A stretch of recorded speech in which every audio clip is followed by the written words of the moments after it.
Washington football. Woo!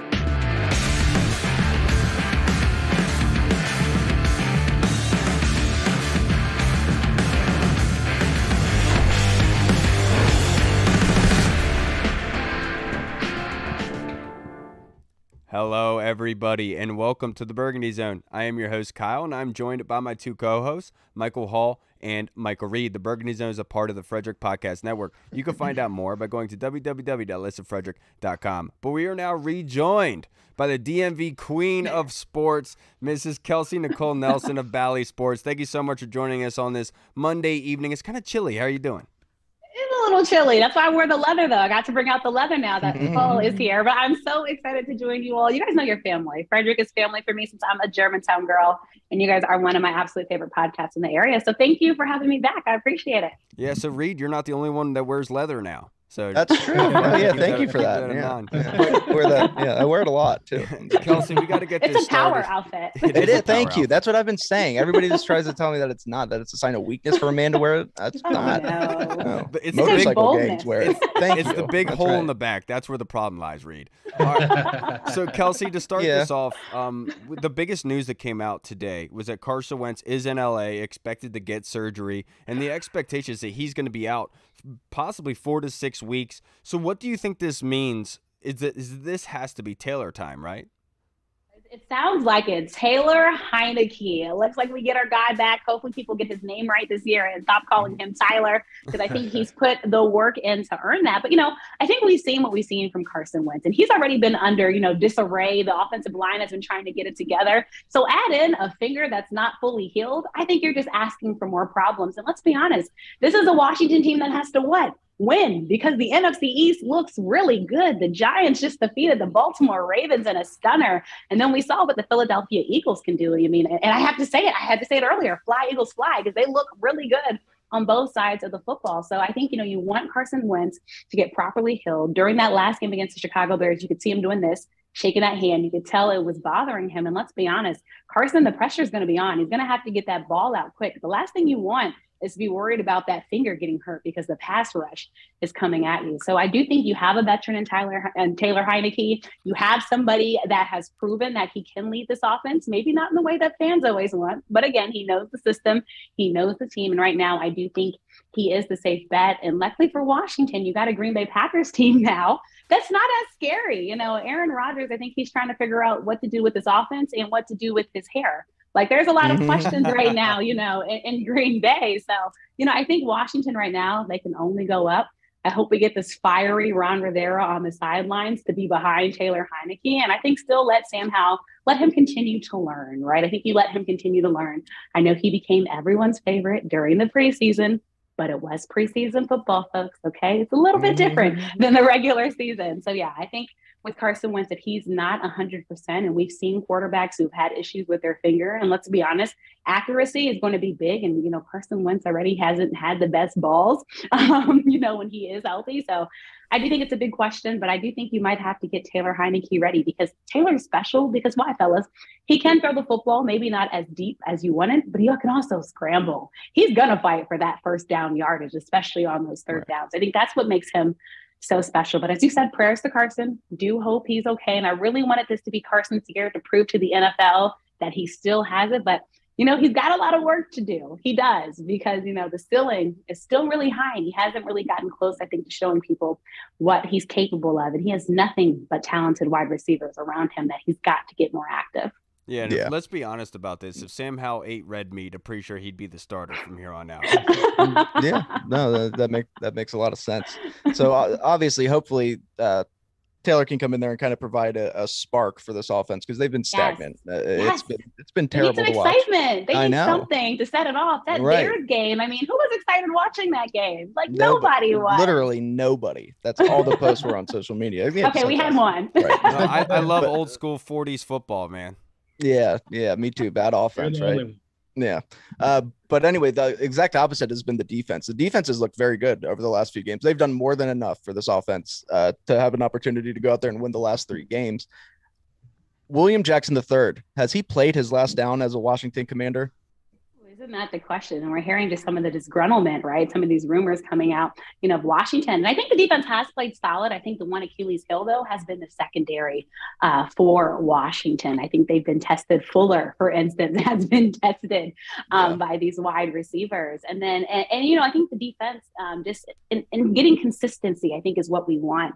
And it doesn't matter if you have a good defense. If you can stop teams and the offense doesn't do anything with it. I think William Jackson III is a big question. But I think also, let's remember, guys, the penalties, and some of those penalties have been a result of the defense. So that's also not helping your team to win football games. And so I think that's been something that's also really hurt the Washington Commanders. I mean, it's kind of like, I hate the analogy shooting yourself in the foot, but that's what they've been doing essentially with these penalties, right? If it's not one thing, it's something else. Like when the offense was finally moving, the defense was bad. When the defense is playing good, the offense is, and then when both of them are playing okay, they just commit penalties nonstop. So there you go. I mean, they have to be one of the teams I feel like leading in penalties, and it's unfortunate again because this is a Washington team that's trying to get in sync. And I've said what you said. The defense has kind of been the one bright spot. I do think they're overshadowed though because of, unfortunately, all the negative news over Washington's head. If it's not talk about Dan Snyder, then it's now it's talk about Ron Rivera getting mad at the media and marching out because he was the one that picked Carson Wentz to come here and he looked at the analytics. So let's be honest, no one's really talking about the defense. In Washington. And it's unfair, but it's because everybody's focused on Carson Wentz and this offense. But to be fair, if we're going to defend Carson Wentz and say we wanted him here, then people are saying if you wanted him here, what do you have to show for it? You got a team that beat the Jaguars, just barely beat the Bears. Thank gosh that ball was bobbled, at the line and wasn't caught because I was about to go, dang, like that's a heartbreaker, for Washington. And that was good defense. Let's remember defensive play that really helped Benjamin break St. up Juice that with a hell Benjamin of a play, St. Juice. Yes, and he needs to get some props, but he's also a guy that's had penalties. Right. Yeah. This football season. So overall, I think there's this gruntlement. I could see why. I think this is the same thing that Robbie did in Carolina. And that's why he just got traded, to the Arizona Cardinals. And now he's their newest wide receivers. But, players do get sick and tired of losing. Nobody wants to be in a losing franchise and team.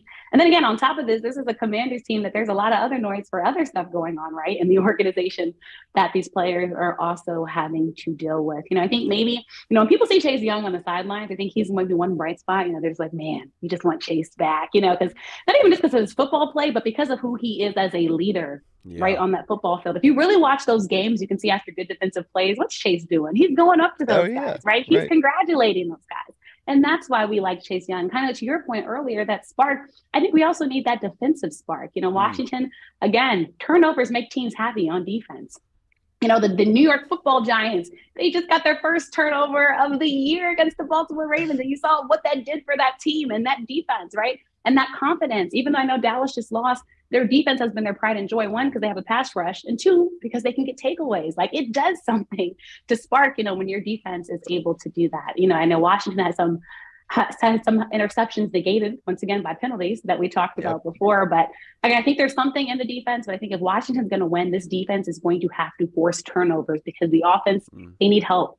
They need help. And so that defense is going to have to do a little bit more each game, I think, for Washington to get to where they need to get to.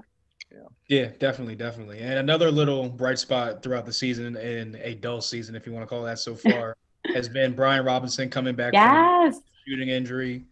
2 weeks ago was his first start against Tennessee, and then obviously this Thursday night he gets his first rushing touchdown of his career. So happy for him. Yeah, definitely props to him. How do you see his season progressing, and do you think they're going to keep phasing out Antonio Gibson, or do you want to see a mixture of both of them together? Yeah, Antonio Gibson, I think, a lot of people were so quick to hop on the Brian Robinson Jr. bandwagon, rightfully so, because he played well in the preseason. So shout out to Tuscaloosa's own, and like you said, his comeback story. Who doesn't love a comeback kid? That's part of the reason why we like Taylor Heineke, right? Because he just has this crazy comeback kid story that it's like you got to get behind. And, Brian Robinson Jr. story for me hits even harder because where he got shot outside of, I live in the city, I'm there all the time. And just to know, that a player for this team, almost lost his life. And yet now he's back on the football field and his family got to see him score his first NFL touchdown just talk about a feel-good story that Washington desperately needed at a time like this. But Antonio Gibson, let's think about it. I mean, he's had the 1,000-yard seasons. He's been a solid back. I know the big question about him, of course, which fans let him know this preseason, was the fumbling issue, right? He's done a good job so far. But he's done a good job thus far. And it's kind of like, in Dallas, I've said this, with Cooper Rush, even though after that last game, better believe that we want Dak Chance are back. But, if somebody's playing well, don't mess up, I feel like, what's happening. Now, I think you do want to get Brian Robinson Jr. back. If you've known anybody, though, coming back from a shooting injury, I do still think, Phil, you want to ease them back in. Not that many people know that, but any type of injury, you want to ease them back in. And I think he's trying to get back into that groove. I mean, what was special about him in the preseason? He had a special spark.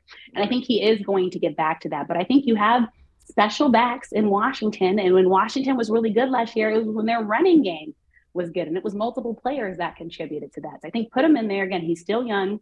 He's still learning. But again, don't rush him back too quickly, I think, into this football team game. Because again, Washington this year is special, not only because they have a running game, but you guys, look at our receivers in Washington. I know. Terry McLaurin, who hasn't been used enough, this year, right? Curtis Samuels, who has stepped up. And then the young guys. Look, the young guys have stepped up this year, right? And Jackson and Brown. So, I mean, Washington really has what it needs on offense on paper, but now it just kind of all needs to come together. I think Brian Robinson Jr. is a special part of that equation, but I don't think he's the biggest part. Again, I want him to thrive. I want him to have an amazing season, because this is going to make for a good future movie or a good future book on his life, just, talking about what he's been through.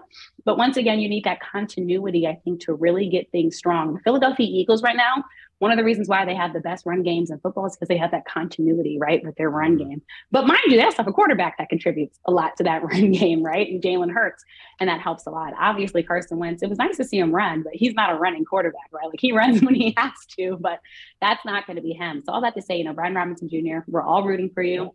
We all want you back on that football field. But we learned in Washington especially, do not rush guys back when they're not ready. So, I think there's a reason why, I look at somebody like Baltimore, what they're doing with Ronnie Stanley and the snap counts that they had him play until they had an injury that game, right? And then things had to change when Morgan Moses went down, but they're bringing him back carefully, slowly. And it's made a difference, though. When Ronnie Stanley is there, Lamar Jackson's better protected, all right? And that's huge for somebody like Lamar Jackson, who's using his arm more to throw. And I look at Brian Robinson Jr., you feel more confident in the football game when you also know, that you're fully healed, like nobody's going to kind of attack. Right. And let's be honest, nobody's going to attack your leg or do a low blow because they know, you might be hurting there. So I like what we're seeing from him. But again, I think don't rush him fully back.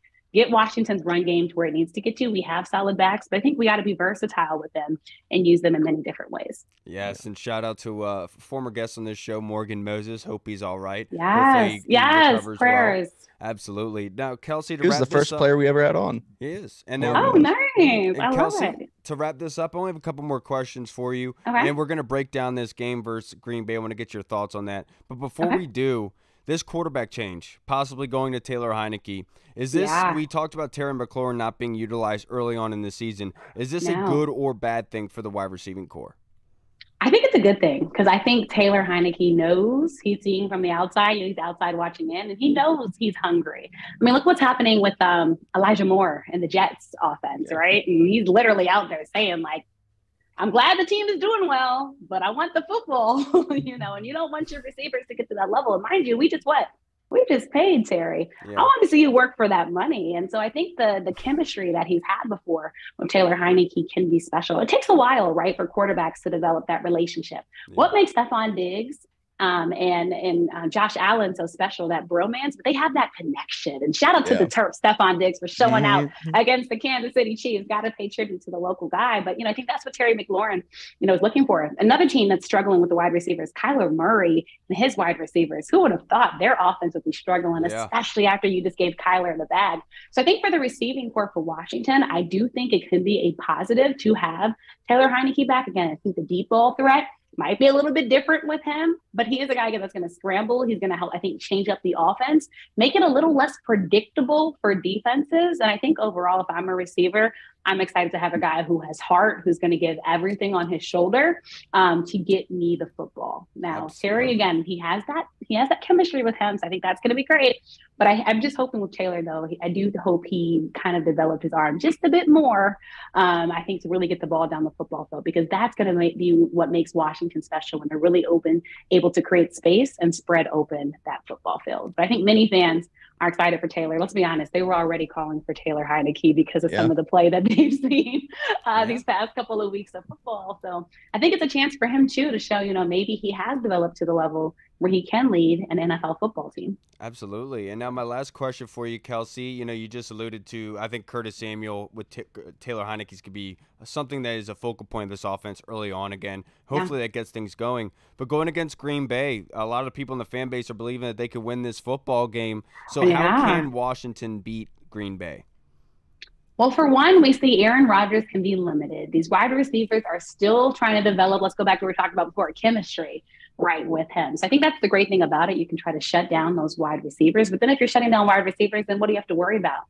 The run game, right? So that means you're going to have to hopefully have a good pass rush for Washington to get to him. And let's be honest, Aaron Rodgers is frustrated. And a frustrated quarterback is a quarterback that will make some mistakes, because they're going to try to what? They're going to try to force things, i.e. Lamar Jackson in that last game against the New York Football Giants. And so I think that's going to be a positive. I think on the other end, I think, what the Jets, were able to do, and let's be honest, are they the greatest team in the world? I mean, I'm happy New York teams are winning. No, I have love for New York football teams. But I think we've really seen, again, the Achilles heels and the gaps. And, Green Bay, what was so special about them is that, one, Aaron Rodgers used to be the guy that could do the impossible, right? He was that Houdini, that title we've now given to Patrick Mahomes. But then, two, their defense was stout. And now I think you have questions on both sides of the football. You are able to score and find gaps and space in them. And that's why I'm hoping that receivers can really run some unique routes against them. I would also love to see us use tight ends in Washington. But I think the biggest thing for Washington, though, again, is you can shut down Aaron Rodgers, shut down his receivers. I do think this will be a big game on the defense to limit the Green Bay Packers. But then once again, for the offense to actually be able to put up points. And when I say put up points, Washington needs to put up points early in the game. Let's not wait till before. It was heartbreaking to watch the beginning of Washington games when they were shut out. But now even, it's nice to score, but can we score earlier, than right before halftime? Can we score on the opening drive, a touchdown?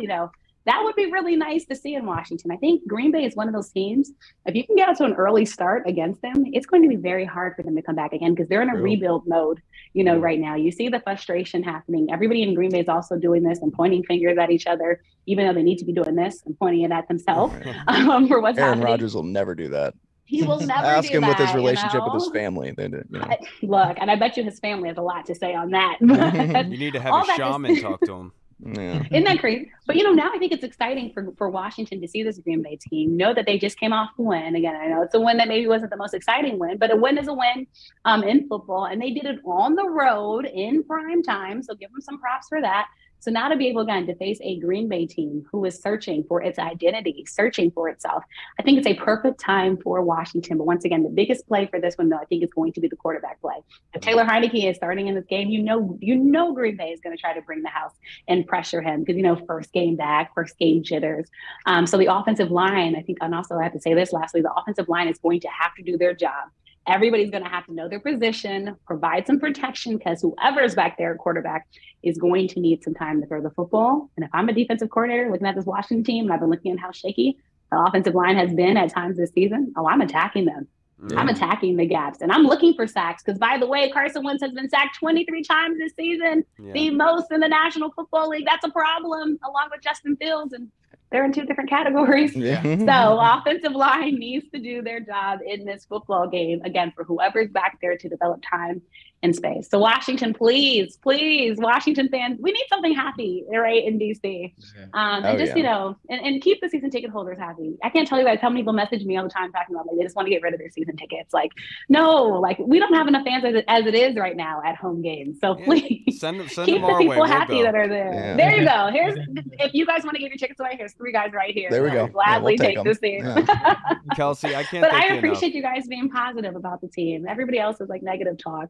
So thank you all for that. We have to be to keep from being super depressed. Yeah. Either delusional or positive, one way or the other. I'll take it, whatever I can. Yeah. It's a very unhealthy relationship. Yeah. Kelsey, I can't thank you enough for joining us on this Monday. I really do appreciate it. I know you're very, very busy. But before we get out of here, just in case there's anybody watching that would like to follow you and hasn't done that yet, if you'd just like to supply your social media handles. Of course, my social media, The Real K Nelson. Please be sure to check me out. Twitter, Snapchat, Instagram, Kelsey Nicole Nelson on Facebook and LinkedIn, and check out my website, kelseynicolenelson.com. Quick disclaimer, I keep it real on social media. Some people have been getting at me for being negative. No, I'm just keeping it real about the team. That's my job. I am a fan, but also a journalist first, and that journalist will always take precedence. So I'm objective. So if you follow me, we'll have fun, but Kelsey's going to also keep it real on the team. But come back and forth with me. I don't mind it. I love it. I love people, so I'll gladly take it. Absolutely. Kelsey, have a great evening, ma'am. Until next time, keep up the great work. Appreciate it. Thank you all. Have a great one. Bye, guys. Kelsey. Let's go have Washington. A good night. Yes. Bye. Left hand up. Who's better than her? Literally. She'll just go in there and she will hit every single point and just destroy it. Impressive. She's so good. There's a reason why she's everywhere now. Yeah. There's a reason why she's taking over the sports talk scene. She's on top of it, man. Yeah, absolutely love how she uses other games and situations to be able to supply her arguments. I was just about to say the same thing. Yeah, absolutely. That's awesome, and that's exactly what you're looking for. But before we get into our fan questions to wrap up this episode and pre-gaming for Green Bay, kind of want to talk to you guys about this Sam Howell, Taylor Heineke situation now that Carson Wentz looking like he's going to be out possibly 4 to 6 weeks. So, Hall, what are you feeling here? Are you with Reed that you think Sam Howell should start the rest of the way? What do you think? I didn't say that. Well, we did talk about it last time. You know what I mean? I don't I know why they're going with Taylor Heineke. My whole thing is I know like teams don't start or they don't dress 3 quarterbacks on game days. Obviously, you need the extra roster spot. But my whole thing was they see him in practice every day, so it would be flip-flopped if he was like ready to be that guy, ready to step in.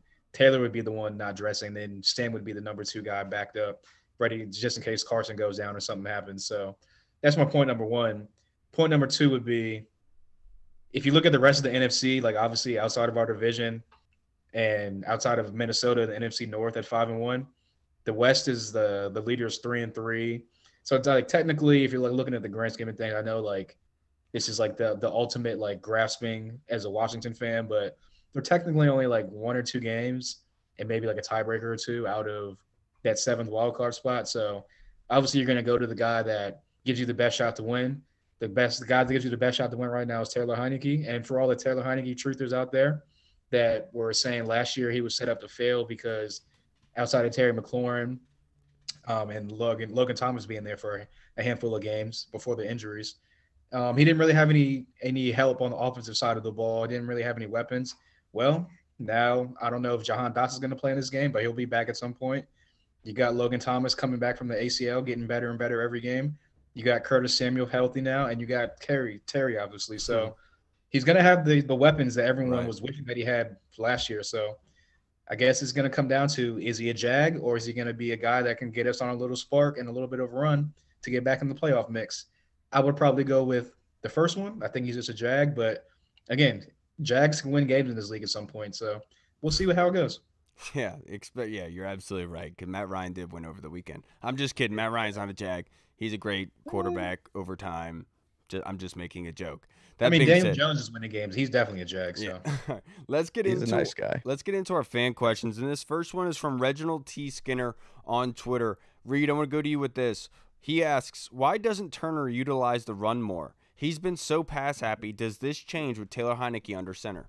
I think so. I think it kind of has to at this point, right? Like I understand with Carson Wentz, it was almost like he was super excited to finally have a quarterback with a big arm to kind of show that he belongs in this elite offensive coordinator, the young hot coordinators who can dial up these plays, and it just wasn't working, man. Whether it was him, whether it was Carson, whether it was the offensive line, and you really kind of saw you got a taste of it Thursday night. The running game is really what's been producing. The offensive line, they got a hell of a lot of confidence from running the football down the Bears' throat. And in that second half. And this combination, I think, really seems to excel. I think it's just going to work better for everybody. It's going to give the O-line confidence. It's going to make them play better. It's going to be better for Taylor. It's going to be better for Terry. You got to feed Brian Robinson as he's starting to ease back in. Of course, the dude was shot. So, it takes him a little bit. And, but you have a three-headed monster. You have Antonio Gibson, who's a 1,000-yard rusher. You have Brian Robinson, who supplanted him as the starter before the tragedy when he got shot. And then you have J.D. McKissick, one of the best third down backs in the NFL. Oh, and by the way, he can also run the ball, and it's very, very effective off of draws. So I think you have to run the ball. You got to control the clock, and that really is going to favor everybody on the offense, and which should complement this defense. So yes, you have to run the ball. He's not the only guy who does well with draws, Reed. But I will say that because I'm a gunslinger. And that's what we do. That's how we settle our beefs. Yeah, dude. It's true. You know that I'm 22. Used to do duels back in the day, like in the 1800s. Yeah. No, I'm 22 and back. Yeah, we should. I'm 22-3. I've only lost 3 duels. Only lost 3 duels. I've been shot a lot. Reg, I will say this: we have to think back to the Tennessee game. The Titans were incredibly effective, and with the injuries to the interior of the offensive line, we could not run the ball effectively. If you can remember, we were averaging, I think, 2 yards per carry against the Titans. And their biggest weakness on defense was their passing game. So that's why we had to attack their passing game deep downfield with Carson, because the running the ball was not helping whatsoever. Going against Chicago, running the ball was their weakness. And so that's why Brian Robinson ran for 17 times this time around, because that's what your weakness is going to. So I'm not going to say that Scott Turner doesn't utilize the run. He wants to run the football, and I think this coaching staff does. Go on YouTube and go to the Commanders YouTube page and go watch the interview that Logan Paulson has or Coach Rivera as they break down these run plays, and they go into detail showing you the combo blocks, who did well, who didn't, and it's really fascinating stuff to the fact that they want to run the football effectively now. So I do think that is going to be a thing going forward, because they're not going to have that threat of the pass. And so teams are going to stack the box. So if you can run the ball effectively, that's going to help Taylor a heck of a whole lot more, without a doubt. Real fast, if I can just add on to that real fast. If you think about it, the first game, which was our best game against the Jaguars, we came out throwing and it worked. It did early on. The next 3 games, we were down big early on. So of course, I guess that does make sense. Then you're right, Kyle, as to why they did throw the ball, why they had to. They didn't have a choice. So hopefully they can, ride this out and run the ball and control ground the clock. And pound, baby. Get early back to on, that. baby. Yeah. Yeah, I was gonna say, I think it has to go with the game script. And normally, if you could get up a score or 2, you get like 7 to 10 points early. Then you can kind of get back to that ground game, run the ball, kind of manipulate the clock, if you will, and just kind of play like time of possession, ball control for a little bit, especially with a defense that's been getting after the passer lately. So I definitely think they're going to get back to that. And it definitely helps out Taylor, because with a guy that doesn't really have as much arm strength as you would like at the quarterback position. There it is. 26 minutes, just in case you guys counting, you placed bets. 26 minutes right there. The technology gods didn't want him to be great this time. Didn't want him to be great. But I will say the Washington should get back to running the football effectively. They're 25th in the NFL at the moment in rushing yards. And then the Green Bay defense, they're 27th in rushing yards given up on the ground. So running the ball is going to have to be a point of emphasis for this offense, because Green Bay's defense at the moment is number 1 in passing yards. Especially when they have a pass rusher like Rashawn Gary, who's been tearing it up the last 2 years with the amount of sacks we're giving up. I mean, hey. You're absolutely right. Now, Hall, I want you to answer T-Mac's question on Twitter. Thank you, Ty. Appreciate you, brother. What have you thought of Wild Goose's game so far? I don't watch film, but since those first few plays versus Philly, you haven't heard his name much. Yeah, he had a pretty good game against Chicago this past Thursday. He was in, I think he had like a pass breakup or 2, something like that. He was definitely covering the slot, playing the slot well. It looked like he was communicating well with other guys on the back end. And like you said, obviously you haven't heard his name a lot, which is definitely a good thing as a cornerback, because if your name is getting called a lot, you're either getting targeted a lot and making plays, or you're getting targeted a lot and getting burnt. So for him to kind of go under the radar, if you want to call it that, for the last game and a half, definitely props to him. And it seems like he's getting a little better and better game by game. So hopefully he keeps it up and continues to provide a little bit of help on the back end, because they definitely need it right now. Yeah, I've been very impressed with Wild Goose ever since that Philadelphia game. Obviously, he got beat over top early on in that game. But in this past game, I did a film breakdown on Twitter, and there was this one play where he's coming up as the strong safety, essentially. I'm trying to give you but he's not really the strong safety. He's just coming from that spot. And it's a run play, and he actually gets around the edge. The offensive lineman dives and is able to bring down the ball carrier on a dive play. So, like, I was very impressed by that. I would not expect Wild Goose to be an actual unique and good piece against the running game, and he is. And then against Tennessee, there was one route where he was in the slot and had to cross the field and actually came up with a pass deflection. So I have actually been very impressed with Wild Goose thus far, which is unfortunate for William Jackson III, because if it wasn't for Wild Goose, I would imagine that's where they would be moving him to. But I think Wild Goose is performing so well right now at this point that they're saying, yeah, let's keep it going with the young man. And I love me some Wild Goose. Yeah, me too. Honestly, I don't like domesticated goose. Yeah, no, me neither. Honestly, top 3 last names in all of sports. That just doesn't get better than that. The guy, he's a goose is a badass animal. If you ask Monday me. is still a pretty dope name. Yeah. No, Smoke Monday is way better. Yeah, that's what top 3. Like Wild Goose last name. It's a pretty cool last name, especially if you're a hunter. Like, Carson Wentz has to love that's that. true. He hunts geese. You strike me more as like a gatherer, though, Kyle. Like if we were all in a tribe, I feel like me and Hall would go hunt. No, like Joe Dirt. Yeah, me and Hall would go hunt. And you'd be out there picking berries, like Michael Cera in year 1 or something. Yeah, that'd be me. Yeah. No, I'm out there hunting. I'll tell you that right now. I've been watching the show Alone on Netflix. I know Hall's probably tired of hearing. What show is it? Alone, and it's season 8. It's freaking awesome, dude. Naked and Alone? Is that the one where they get naked and have to go out to the middle of the woods? Not that lame one, no. And they all bang. Isn't there like a love connection version of Alone and Afraid or whatever now? Naked and Afraid? Yeah. It's called Let's Get Naked and Fall in Love in the Woods. It's a good Honestly, show. You're probably not far away from that, because that's probably exactly what it is. It is. Let's get into our next question, Hall. This is from the Colonel. Appreciate you, Colonel. Though Taylor Heineke is the clear number 2 quarterback, what are your thoughts about Howell's arm strength and stretching the field? I'm pretty sure Dyami Brown would appreciate that. Yeah, he definitely has more arm strength than Taylor Heineke. Especially for his stature and his size, you would kind of think he has like a below average NFL arm, but he has a nice zip on the ball and that BDE. Yeah, definitely. Sure. I know that, like you said, Dyami Brown would definitely appreciate it because I know a lot of the rap last year was Dyami Brown's a bust because he didn't really produce last year, but a lot of that I think went back to the quarterback and not being able to dial up the deep balls like you saw against Tennessee where he specializes in, but. Yeah, that's about it. I got you. I agree with you.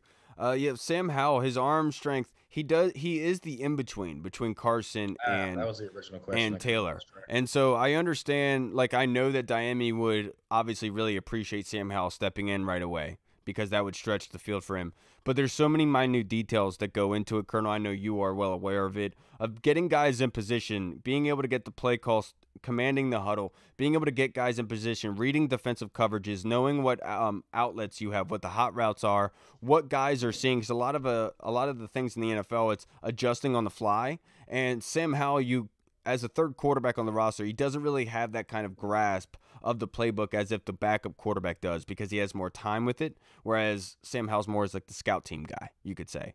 So I would much rather have Taylor come in right away until the other stuff comes up. But no doubt about it, his ability on paper is obviously better than what Taylor has to offer. But the fact is, it's that other minute details is why Taylor is in there at the moment. But Howell has the capability, the talent to be an effective quarterback in this league. It's just getting the mental reps up and ready to go is where it's the most important for him. But you're right, dude. The kid's got a cannon for an arm. He's only 5'11", but he throws like he's 6'5". Well, that's he's almost like a perfect cross between Taylor Heineke and Carson Wentz. He's got like the big arm like Carson Wentz. He's got a similar frame and the running ability to Taylor Heineke. And yeah, it's just all mental, like you guys said.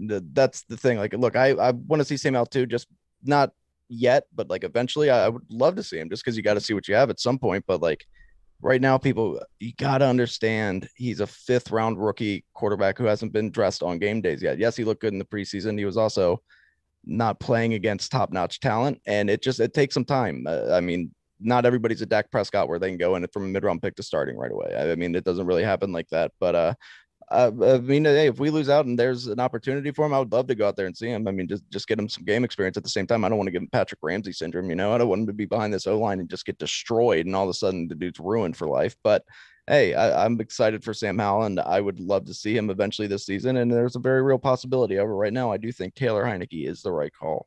Patrick Ramsey just sucked. It has nothing to do with the offensive line. Well, yeah, no, but you know what I'm saying, though. The next question from the Colonel. Imagine the unthinkable, Hall.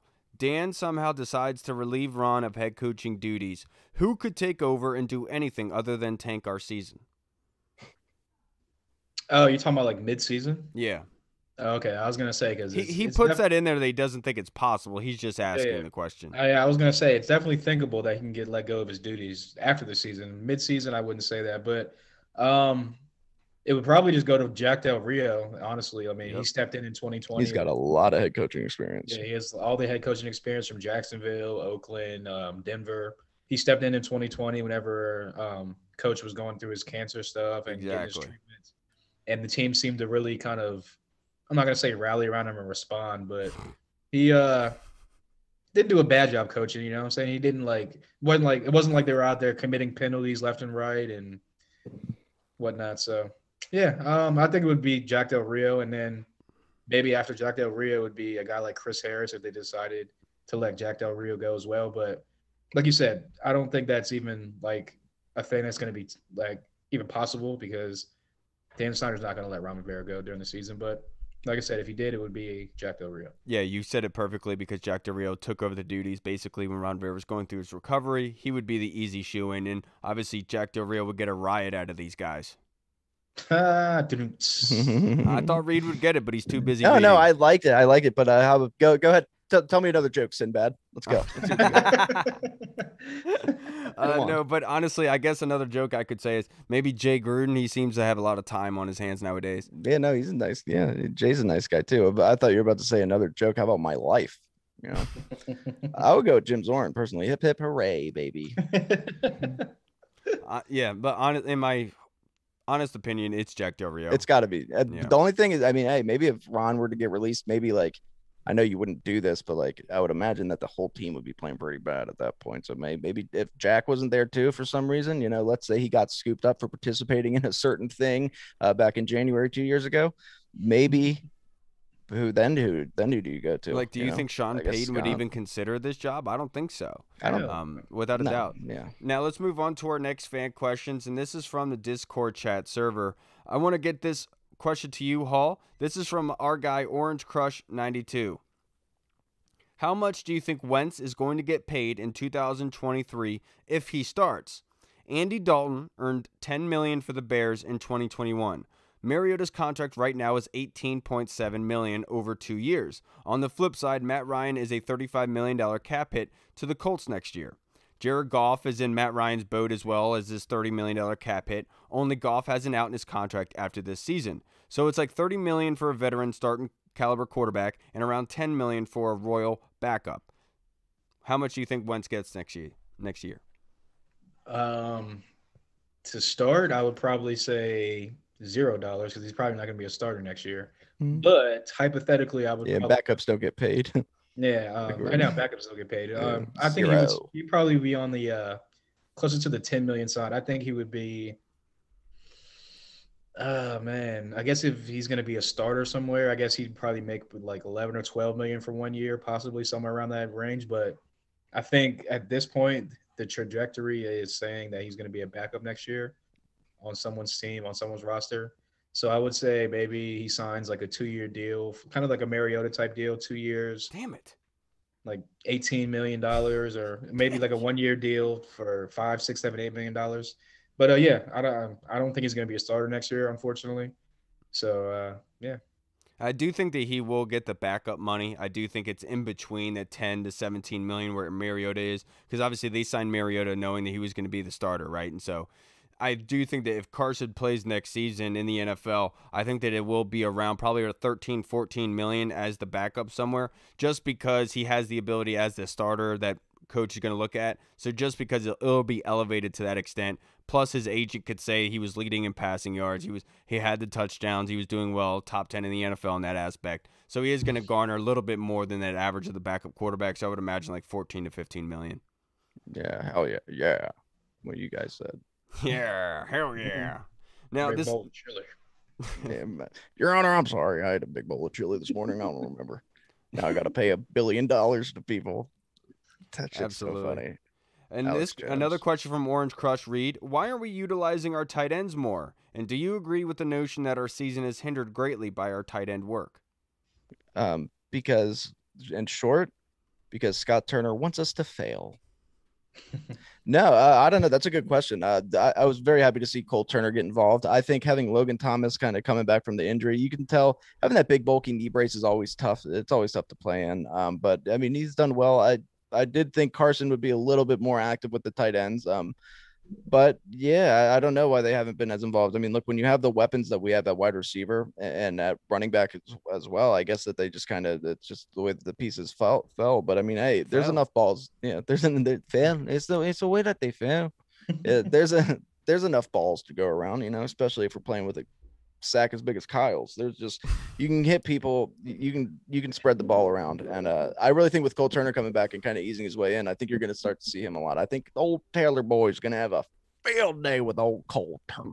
Yeah, I definitely think the injuries have a lot to do with it. We saw in week 1 how pivotal Logan Thomas was to that game-winning drive going down the field. He helped in You said what kind of car do I drive? third down yardage situations where he's pivotal. And then Cole Turner obviously not being elevated was a big thing as well. So John Bates is not the best receiving tight end, so maybe that did hinder the progress of the quarterback. I do think a lot of the offense flows through the tight end room. That was big for us last season. We saw what happened to the offense last year. It's been big for us, when Logan was injured last season. It was a big drop off in production from this offense, and so that's something that obviously is you got to take in consideration. So I do think the injuries had a lot to do with it. Because to your point in the Discord, like you talked about, Carson was usually very good with tight ends, and so it was weird how he had more success with the wide receivers than he did with the tight ends here. How many catches does John Bates have this year? Only a handful. Many. If that, right? Like I've heard his name called like twice. I think it has to do with, like you said, injuries is a part of it. I think the fact that Carson has been so inaccurate in like the middle of the field between the 20s, especially on like third and go get it, he's been really inaccurate. So that has to do a little bit with it. I think that Logan coming back off the injury, he's not really getting the separation that he was before prior to the injury. And obviously, Cole Turner was injured. He just came back recently. John Bates is not the most athletic guy, and I'm being generous with that. So I think it has to do with separation thing. And then also Carson, I feel like, used a lot of the tight ends in the red zone area as well. A guy like Zach Ertz was really good in the red zone. Yep. Dallas Goedert was really good in the red zone early on in his career. And let's be honest, we really haven't been in the red zone a lot this year so far. So I think that has to factor into it as well. So I think it's just a big combination of things that just factor into just not a lot of production, but hopefully with Logan getting a little bit more healthier, Cole Turner getting a little bit more healthier as the season goes along.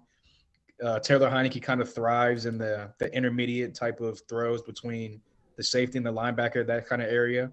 So I definitely think there's a chance for the tight ends to get more involved, especially because the downfield passing game is not going to be as prevalent. So I think that Taylor's going to work the middle of the field a lot, and that goes towards the tight ends and the offense. Yeah, and the offense being 26th in the NFL on third downs and not developing turnovers is probably one of the biggest reasons why they haven't gotten into the red zone. Hall, sorry. Now, Reed, okay. This is from Scott Hartley in the Discord chat server. Oi! What's the one move you would make to the team to improve our fortunes? Is it O-line health, coaching, or something else? Ooh, so you can't say coaching because that would be everyone has to get fired, and then you can't really fire a coach and bring in a new. Well, there are people out there that say you need to fire Scott Turner, get somebody else in here to improve the offense. But you can't. I don't know if you can really hire an outside person to come in and you can't because you're logical. So that's what he means by coaching. So I would just take coaching out of it, and I'd probably say line help because at the end of the day, it's a passing league. A majority, 90% of the teams in this league to score points, you throw the ball. You got to throw the ball in the air, put it in the air. So I would say protection obviously has been a huge issue here so far this season. So I would hit up Eric Flowers and tighten up that interior of the line. Probably whenever Cosme comes back, shift him inside, put Lucas on the outside, and see if that line can get it done going forward. I love that. I talked about that a couple weeks ago to Logan. Before Sam Cosme got hurt, I would absolutely love to be able to have Cosme at that guard spot. But I think Sadiq Charles has done a good job. I want him to continue progress. But like you said, like you always want your best guys out there, right? That being said, what's the one move I would make? And it's going to sound crazy, but if I had the power to do it, and if we could do it for relatively cheap and we would never be able to, it's trading for J.C. Horn from the Carolina Panthers. Right now, Kendall and these corners are getting beat. Want another Panther on this team? Yeah, I do. If it's J.C. Horn, I'll take him all goddamn Don't you know where the day, Panthers are already? And so J.C. Horn, obviously everyone knows, coming from South Carolina last season or 2 seasons ago out of college, is Joe Horn's son. And he is a lockdown, legitimate #1 corner. He plays with his eyes, very opportunistic. He's a playmaker. He always has the ball in his hand. Numbers so far this year are unreal. Like the passing yards allowed, completions allowed. Exactly. And that's the one area with this team, because you paid William Jackson to be that guy, and he has not been that guy. And I know Benjamin St-Juste has done a great job, but I want that #1 guy. I want that shutdown guy. No disrespect to Kendall, but if we could replace Kendall with a shutdown guy on the other side, have Benjamin St-Juste continue doing what he's doing, I think the defense in the back end gets much better. And that now becomes a threat to the point where you can now stifle and your offense is playing with house money. Because that's the one area of this defense that we have never been able to correct is the passing game. They've been able to do whatever they want, and we have not been a threat whatsoever in that. And if you can add that to this arsenal, I think that's adding some more time for this rushers to get after the quarterback is only going to pay dividends later on in the season. So we're doing this straight up like Madden version, like trading for J.C. Horn. Like that's well, the reason why I said J.C. Horn is because the Panthers are 7th round pick. Hell yeah. No, that's what I mean is like it would never happen because forced trade. They would be asking a lot. But the whole point being is because the Carolina Panthers said that they're open for business, that it's a fire sale, whatever have you. No, for sure. And so that's what I meant by like that. If you're going to do anything, it would never be possible because they would put a first rounder on him. That's what they'd be asking for. You would say though, in like obviously hindsight, but you would probably have no problem giving up a first round pick because you're essentially using that first round pick to draft J.C. Horn at this point. And if you spend a first round pick on another corner like a Joey Porter Jr. from Penn State, is he definitively going to be better than J.C. Horn? So I would have no problem if they gave up a first round. He's a first round cornerback. Well, that's my issue is I don't think that I would be giving up a first rounder for J.C. Horn. That second rounder is what I'm eyeing towards, but you can't use that second rounder if Carson Wentz plays more than 70% of the snaps. Well, I don't think he is now that he's going to be out for 4 to 6 weeks. I think that that was the difference in a week, my friend. That was what I was saying last week when Carolina fired Matt Rule was go get J.C. Horn, go get J.C. Horn now that William Jackson's being a little douche. You know what I'm saying? Because I was about to say if we're doing it like that, then I would trade for Josh Allen. Just so stupid. No, what I would do, I would just become a Ravens fan. Shout out Parker. Now, Reed, this next question is from Big Tony Shivers. Thank you, Tone. Do you feel that this Heineke versus Howell thing is a moot point? I figure Taylor will get hurt like usual, and we'll see both anyway. Yeah, I mean, look, that's kind of the thing, right? It's like right now we've won 2 games. What are we, 2-4? At the moment, so you're only 2 games below 500. Hey, give Taylor a shot, man. Let him try to be hero. Even if you have like a 5% chance of winning these games, swing for the fences. Just go for it. Try it. Taylor gives you the best opportunity to win right now. And then if the season starts getting out of hand, then you go in there. Let's see what Sam Howell's got. But for right now, man, it's kind of a moot point. Will anybody do it? I don't know, but I do know Taylor gives us the best chance to do it right now at the moment. I agree. Now, this next question is from Tim Towner Hall. So if quarterback play becomes more consistent, do we have the players to compete for the final wild card spot? Remember, I think there's a 6th wild card spot available this season, or 7th. 7. My bad. 7. There's 7. Yeah. A lot more. One more team is able to. So it opened. Does consistent quarterback play? Yeah, because this is a quarterback-driven league. So if your QB is consistently above average or good, then more than likely your offense is going to be in rhythm, moving the ball, putting up points, putting up yards. So it only bodes well for obviously the defense as well because you got to play what's it called? Football. What are you trying to say right now? Nah, when all three phases are in the same not symmetrical football. Anyway, but yeah, I think that consistent quarterback play would definitely help. Obviously, like we were horrible on third downs right now, so if they can if they can start moving the chains a little bit more, get a little bit more time of possession on their side, which goes to running the ball as well. Definitely think that it helps out. And then if you look at the rest of the NFC, like we were talking about this earlier, like this is just the typical grasping Washington fan. They're only, like you said, they're 2-4. And if you look out the rest of the NFC right now as a whole, outside of everyone in our division, unfortunately, and the Vikings, everyone else is like 3-3, that 2-4 kind of range. So yeah, you start knocking some wins out and moving up the board, you can definitely be in contention for that 7th wildcard spot like we are every year for the past like 2 years. Well, I guess we were in 2020, we won it. But yeah, just like last year where it came down to the last couple of weeks of the season before COVID and all that stuff, they were still kind of in the mix. It could definitely be that kind of a season again, but I mean, got a long way to go, yeah. Yeah, it's a long way to go, you're right. Yeah, and the one thing I will say, that consistent quarterback play is, and that's something that turns me off immediately, Tim, because I've been saying this for 2 years.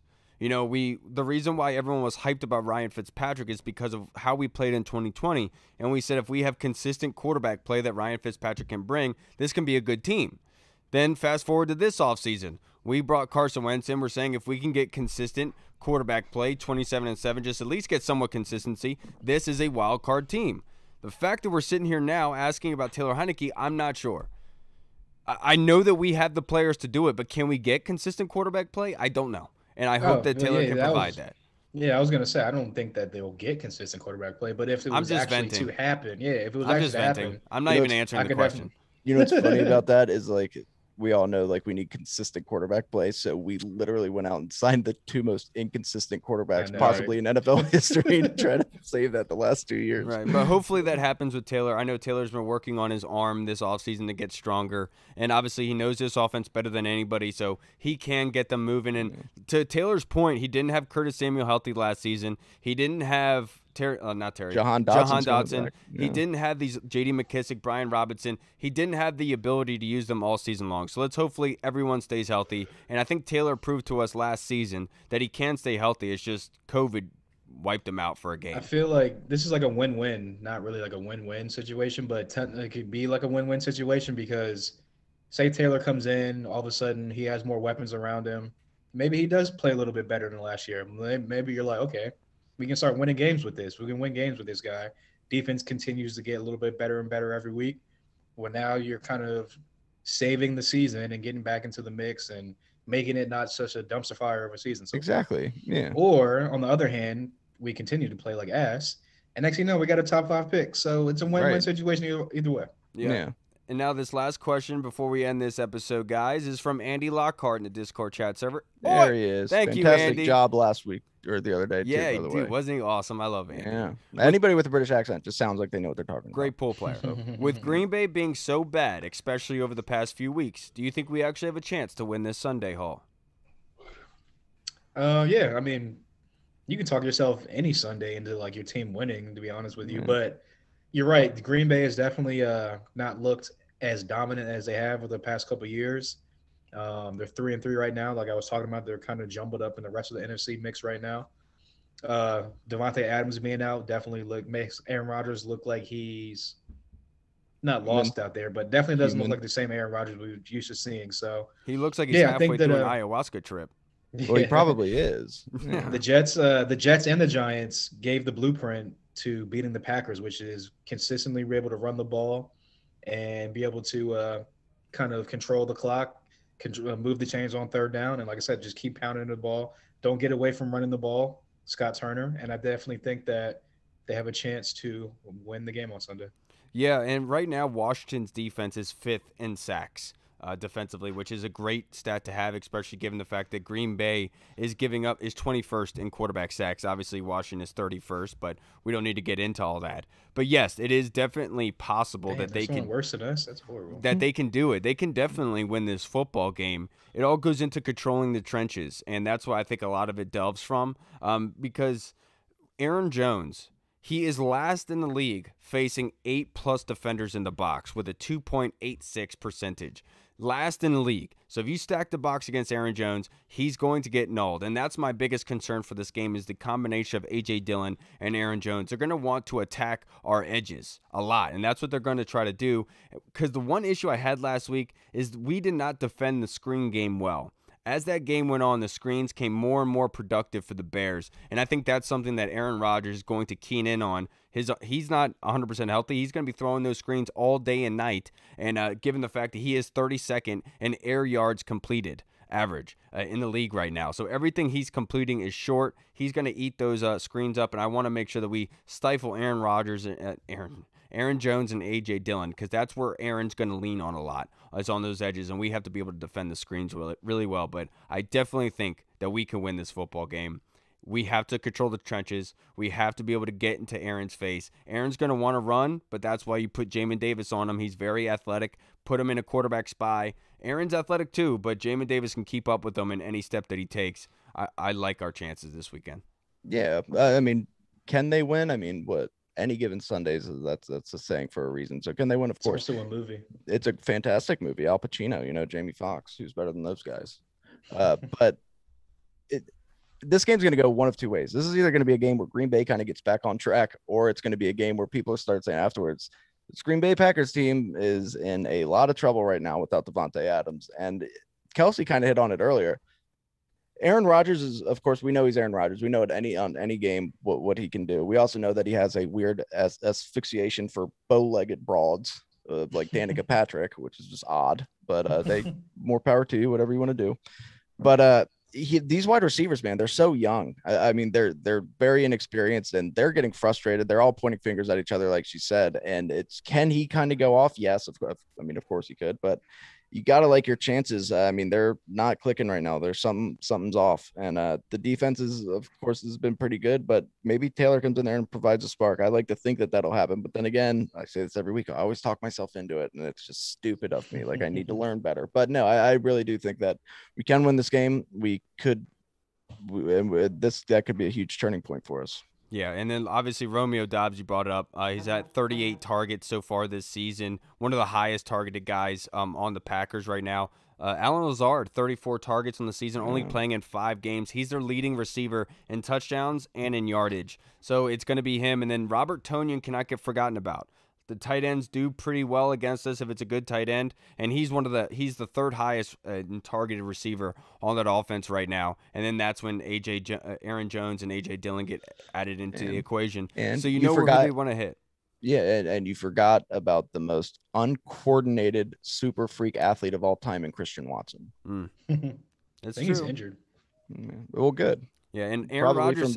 Aaron Rodgers trying to bend his knees sideways or something. Aaron Rodgers at the moment is 8th in the NFL in completion percentage with a 67% clip, and he's tied for 7th in touchdowns and 13th in passing with 1,400, just north of 1,400 yards. So yeah, man, the guy gets sixes on and off the field. All right, everybody, that's going to wrap us up for this episode. We will see you guys again on Thursday. I appreciate it if you made it this far. Well, we want to hear from you guys. What's your prediction for this weekend? Do you think we have a chance? We want to hear from you guys in the comment section. You guys always make us laugh with your comments in there. I always appreciate you. All right, everybody. I'm Kyle. I'm Hall. And I just want to clarify something. Apparently, I'm pretty sure I said Aaron Rodgers has an asphyxiation. That's not the word. It's fixation. Asphyxiation is like when you strangle yourself or something, isn't it? So. That was stupid. But the other day I heard that some of the Brits called me fat. And all I got to say is, guys, if I wanted to lose 15 pounds, I'd go play blackjack at one of your British casinos. Right, guys? Right? Because pounds is the currency. I'm going to leave. Dude, you know what reminds me? Who called you fat? I was just kidding. Oh, okay. Good, because I watched some scenes from The Replacements today, and that one of the British guy when the one like big douchey quarterback is leaving the locker room at the end of the movie, and the British dude with the cigarette stopping him in his way. He's like, "You big fatty." Yeah. Like, what does that even mean? You know, let's hope Taylor Heineke doesn't turn into what's his name, Stevie or Jeffy from The Longest Yard, who's like, nah, man, I got popcorn on my hands. Popcorn. I was eating popcorn. Yeah. It's popcorn. I ate popcorn. It's Brucey's time to shine, baby. Yeah, Brucey. And Joey Diaz is all fat and like laying on the ground, like, oh, I need another Dr. Diet Coke. Okay, back freckle. Yeah. You just mad because your breath smells like 8 cans of shock shit. He's so funny in that. Whatever, Morgan. Back freckles. Yeah, whatever, back freckle. Ooh. I can't snap. Little known fact about me. You can't snap? No, because all right, everybody. Well, we got off topic, longest yard, everything, whatever. All right, everybody. We'll see you again on Thursday. Have a great week. We want to hear from you guys. Please comment. Let us know your thoughts. We'd love to hear from you. All right, everybody. Washington football. Woo! Hey, what's up, everybody? It's Kyle. I just wanted to say thank you so much for watching. And if you liked what you saw, make sure you hit the subscribe button and the notification bell. That way you get notified when anything new is uploaded to the channel. Also, we just launched theburgundyzone.com. You can go there and find all of our latest news, articles, and the latest episodes that are uploaded. Again, we also have the Discord chat server, where all of our VIP folks are in, like Andy Burrows, Scott Hartley, Sergio Martin is in there as well. Don't miss out on the Discord chat server. Go and check that out. Until next time, everybody, Washington football. Woo!